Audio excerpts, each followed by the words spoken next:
Hello everyone, this is Melissa with Enchanted Emerald bringing you a reading, a love reading here today for Virgo, Sun, Moon, Rising, and Venus for the week of July 14th through July 21st, 2022. And as we get started here, first and foremost, I like to tell everybody what deck I'm using. I am using the Light Seers Tarot, of course, again this week because it is my new favorite deck. It has all these beautiful illustrations within it. And so stepping into your energy here for this week, Virgo, what I'm really feeling with this is you might be feeling a little bit lost. I think overall at this point in time, I think that there is some situations presenting themselves. You're feeling a little bit confused. And I think that this is a time for you to really get down to business in terms of determining how you really feel at your core, because that's the only way to get yourself through this and to help within relationships. You need to be able to get level with someone in terms of how you're feeling. And if you aren't able to identify that, if you aren't able to be open with that person, that's going to hinder any progress that you're seeking. So the cards that come up that represent your energy, we have Eight of Swords, Knight of Cups, Queen of Swords. I love any type of queen energy when that comes in. Now I'm very drawn here, if you'll notice, at the bottom of the card here, this bowl is filled with water. Water is our emotions, of course, and it's trapped behind, it looks like a prison cell. Feel like there's trapped emotions. That's what I'm talking about. We have to be able to get to the bottom of that. And then Page of Cups. Okay, so this is really what your energy is coming in as. Now I feel like this Eight of Swords, this is that constrained feeling maybe a little bit stuck, feeling a little bit lost. I feel like you're feeling bound by a choice that you have made, feeling forced to have to make a choice at this time. This is really one where, you might be in a current love situation, but you're wondering like, gosh, is this my forever? Maybe you're choosing to stay in this relationship simply because you don't want to be alone. And I feel like it's almost like this narrative where you're romancing yourself, right? Where you are telling yourself some sort of a story, whether you are revisiting or reminiscing past times that you've had together with this person, almost convincing yourself, trying to convince yourself that you've had all these really amazing times together. It's almost as if you owe this person to stay with them. You have to stay with them. I'm getting this like have to, shoulds, that kind of thing. I should stay. And I'm feeling as though, it's like this is a feeling like, gosh, I love how amazing this is. It's like you're telling yourself how amazing it is, and you're telling yourself, gosh, this is all going to be fine. But you know what? You're really not fine. You can look at this, you're really not fine. This is a feeling where I feel like you're feeling torn, right? I feel like you're up at night feeling anxious, sad. I feel like there could be a level of I don't want to say infidelity, but I do feel like there are some things happening within this current relationship where there is a little bit of manipulation, maybe some lies between the two of you. And I think that there are lies that go unmentioned, but I think that it's like without speaking it, you both know what's happening beneath the surface. I feel like there's been a new offer of love though, right? I do feel like there is a new offer of love coming in, or perhaps this is for the singles out there, and I feel like this is like impeccable timing. You're feeling like this is impeccable timing, this offer of love coming in. I'm getting the song by Phil Collins, Groovy Kind of Love. I love that. I had to listen to that before I actually got on here to record that, and I had all the feels with that. So this is definitely a great message for you. I feel like the person that you're connecting with, this is an amazing feeling that comes in with this. It's like warm fuzzy feelings all over, especially in the heart. I feel like this person means a lot to you. I feel like this person's very forgiving. I feel like this person has kind of stood the test of time with you, right? You've been through a lot with this person. I do feel, however, as this person stands there so forgiving and they're with you through anything, like thick and thin, I feel like this person doesn't say a lot. This person doesn't really have a lot of opinions when it comes to things. And I feel as they stand there and forgive over and over again, it's almost as if you view them as a pushover, where you, I feel, may never respect any sort of a boundary there. And I feel like that doesn't do a lot for you even respecting them as a person. And I think that that speaks volumes in terms of who you are with, right? So, and that's for those that are in a relationship, the person that's in a relationship that is getting a second offer of love coming in. So for the singles that's just getting a new offer with the Phil Collins, like that's an amazing thing. But I think that the person that's kind of stood the test of time, that could be a sticky situation, right? So I feel like this is hitting you hard, right? This person that's come in with this offer of love, I feel like this person could have stood you up, right? I feel like you could have had a date set or a coffee meetup set up, and you went and you were there, and then that person never showed up, and it kind of hurt your feelings. And so in that way, I feel like it's hitting you hard. But again, this is where I want to talk to you a little bit about this trapped emotion that's on here right there, okay? Because, again, I feel like your energy kind of brought that on, because as much as you're feeling as though, yes, you're ready and you want something new, you also are energetically putting out there that you're really not as willing to be open. You're really not as willing to be giving up that cup of love, so to speak. And this trapped emotion could be underlying insecurities, beliefs that you've held on to for a very long time, beliefs that may not even resonate with you anymore at this time, but things that you've learned along the way, or things that have been passed down to you through parenting and things like that from your parents. And so these are things you have to kind of get to the root of and start to understand. And why I say, the insecurities is that red flagger is also very drawn to that root chakra, right? That's what it means to me, the root chakra. And so when we talk about our root chakra, that could be our financial securities. It could just be overall our securities in terms of what makes us feel safe within the world. And so when we aren't feeling safe to be open with one another, when we aren't feeling safe within our space, our environment, right? When we are believing as though nothing better will come along next, then those type of things will keep you in a situation that's no longer serving you. And so you have to kind of start to challenge some of those beliefs as they're coming through, right? To open up that cup of love, to free those emotions and really offer the best of yourself to a new love. Now, you're never going to be able to let somebody know you at your deepest self, at your core, until some of those emotions are dealt with. In fact, how do you know yourself at your deepest core if you aren't confronting your beliefs, your long-held beliefs, asking yourself, does this resonate with me now? Is it true for me now? Was it true for me back then?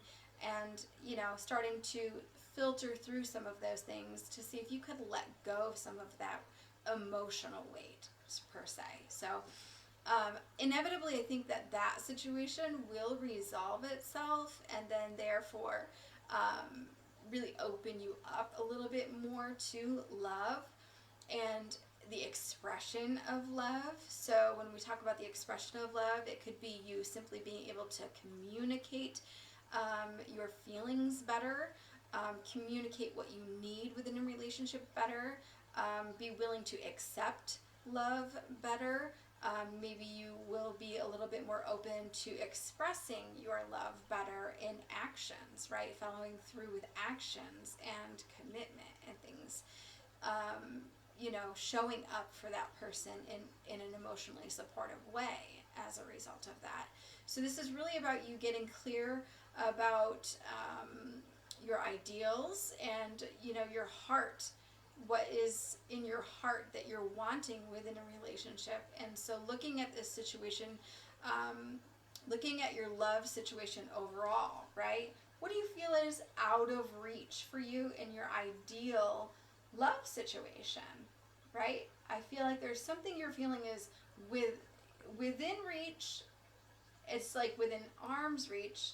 And then there's something that's, you know, totally out of your control, totally without you know, you being able to grasp that. Something that's like not within your reach in terms of a love situation. So looking at that, looking at your beliefs, again, is it something that you're telling yourself? Is there a limitation that you're placing upon yourself? Is it a limitation that stands in your way in terms of something that you say is a belief, right?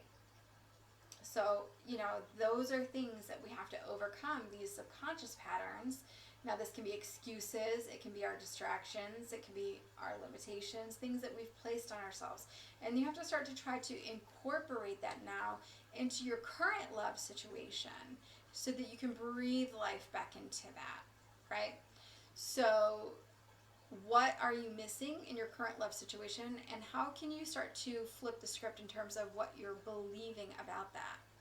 If you feel as though your love situation is never going to get past a certain level of communication or grow past a certain point of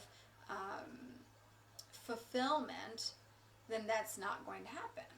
But if you start to flip the script and start believing in all the possibilities that it can be, and start following through with action to support that in terms of some sort of counseling or some sort of fun adventures together where you're challenging each other and seeing how well you do work together, something like that, that's going to help you all the more. So moving into the energy for Virgo love interest, we have the Devil card come out, which is interesting because the Devil card can attest to one's own personal beliefs, one's own personal issues that they're dealing with in terms of negative thinking and such. But this can also attest to how they deal within a relationship, right? What's the dynamic look like within the relationship? Is there things happening where you feel like you have to do everything together? There's some codependency happening, things like that. The Star card, and then the Strength card. Now, I'm feeling like this person has a little bit of doubts when it comes to this relationship, but there is one thing that they are certain about, and they are certain that something is not right about it, right? So the Star card coming in, there could be some sort of wishful thinking, right? Perhaps they are ignoring some of the red flags that kind of come in with this Devil card, right? Perhaps they are wanting out of an unhealthy situation in terms of their own patterns. They see that they are repeating certain patterns, and they don't want to keep perpetuating that pattern and bringing that into this relationship, but they're not certain how to get themselves out of it. Perhaps they are seeing the dynamic between the two of you, and they want something new within this dynamic, or they are ready to maybe just seek something new altogether. That could be a possibility for some Virgos out there. But I do think that this person really has an intensity about them, right? You know, I feel like maybe there's something about them that's really intense that they're known for. Like maybe they have this like intense stare, right? When they get angry, or maybe maybe they have something going on with the eyes, right? Where they will captivate you with their eyes when, you know, you guys are alone and having deep conversation. They might not say a lot, right? I think this person, again, is still very much a person of few words, but they are intently listening, right? And taking it all in. And they don't really tell you a lot about how they're feeling, but they are processing as best as they are able to what you're saying. But I do feel like this person, even though they are unable to really vocalize a lot about their feelings or, you know, let you in on that part of them, I feel as though there are brief physical encounters that they kind of like live for in terms of how they express their love to you. So I feel like this person could be a little bit more devoted in terms of providing some sort of material security over any type of emotional security for you, right? So I feel like there's one and then not the other. And you can't have it both ways with this person. And I feel as though this person sits in some sort of a pattern that probably perhaps stems from childhood. Things that they have dealt with in childhood, whether they were teased or whether they were rejected. There's some sort of a childhood trauma and childhood healing that has to take place within in order for them to overcome this fear of intimacy, this negative thinking that kind of takes place when they start to get overwhelmed with emotions. And so there's a lot of repressed emotions.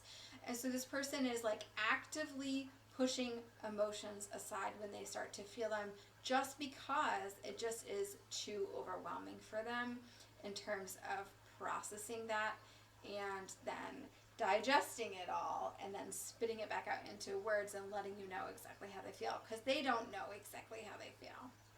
So overall advice, Four of Cups here, you know, Virgo, again, there's some inner child healing, I think, on both of your parts. You know, I feel, be it writing a letter to your little inner child, meditation, or simply trying to be a little bit more mindful, being present in the moment can help to work with that inner child. But I think that there are some regrets from the past, certainly, that are going to be highlighted at this time. Time is going to pass regardless.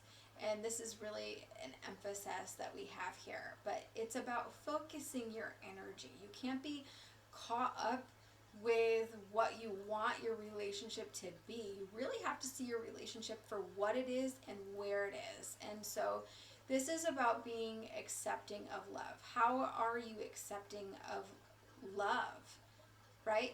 And being mindful of your self-talk. Notice how you're responding to acts of kindness or acts of love. If somebody is gifting you something, if they're buying you flowers, or if they're bringing you a random gift, or if they're paying for your dinner, how are you responding to that? Are you saying, great, thank you so much, and you're doing that with a smile on your face and you're grateful and accepting of that? Or are you simply saying, oh no, you didn't have to do that, you didn't have to do that, because that's very dismissive of that love energy as it's coming towards you. You want to be making sure that you are very open, remaining very open to that energy as it's coming in. So being mindful of, too, of your own self-love practices, because if you're able to practice self-love and self-care and do that fully to the fullest extent possible and be open to making that a priority, then also accepting love from others will be a little bit more easy. So this is a great read here for you, Virgo. I do so hope that this resonates for you in some way, shape, or form. If you're interested in your own personal reading, as always, I'd love to be able to do that for you. You can go ahead and book a session with me on the Square site pinned in the description box below here on YouTube, or you can find that site pinned at the top of my business page on Facebook, or you can simply email me at enchantedemeraldny@gmail.com. As always, I will be back with another read for you guys again soon. Thank you so much for tuning in today, and until next time, please be kind to one another. Take care.